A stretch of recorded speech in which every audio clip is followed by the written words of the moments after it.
சேலம் மாவட்டம் எடப்பாடி நகராட்சியில் 20க்கும் மேற்பட்ட பொதுமக்களை வெறிநாய்கள் விரட்டி விரட்டி கடித்த சம்பவம் பெரும் பரபரப்பை ஏற்படுத்தியுள்ளது.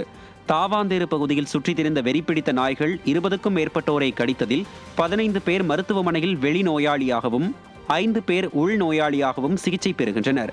பொது சுகாதாரத்துறையினர் ராபிஸ் தடுப்பூசி குறித்து அறிவுரை வழங்கினாலும் அரசு மருத்துவமனைகளில் தடுப்பூசி இருப்பதில்லை என மக்கள் புகார் தெரிவிக்கின்றனர்.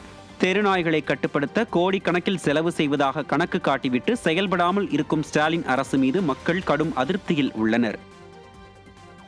வியாழக்கிழமை தமிழகத்தின் ஓரிரு இடங்களிலும் புதுவை மற்றும் காரைக்கால் பகுதிகளிலும் இடி மின்னலுடன் கூடிய லேசானது முதல் மிதமான மழை பெய்யக்கூடும் என்றும், கோவை மற்றும் நீலகிரி மாவட்டங்களில் ஓரிரு இடங்களில் கனமழை பெய்ய வாய்ப்புள்ளது என்றும் சென்னை வானிலை ஆய்வு மையம் தெரிவித்துள்ளது.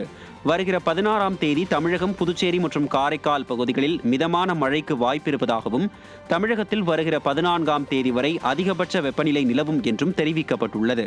சென்னையை பொறுத்தவரை அடுத்த 2 நாட்கள் வானம் ஓரளவு மேகமூட்டத்துடன் காணப்படும் என்றும், அதிகபட்ச வெப்பநிலை 36 முதல் 37 டிகிரி செல்சியஸாக இருக்கும் என்றும் தெரிவிக்கப்பட்டுள்ளது. வங்கக்கடல் மற்றும் அரபிக்கடல் பகுதிகளில் அடுத்த 2 நாட்கள் 40 முதல் 55 கிலோமீட்டர் வேகத்தில் காற்று வீசக்கூடும் என்பதால் அப்பகுதிகளுக்கு மீனவர்கள் செல்ல வேண்டாம் என அறிவுறுத்தப்பட்டுள்ளது.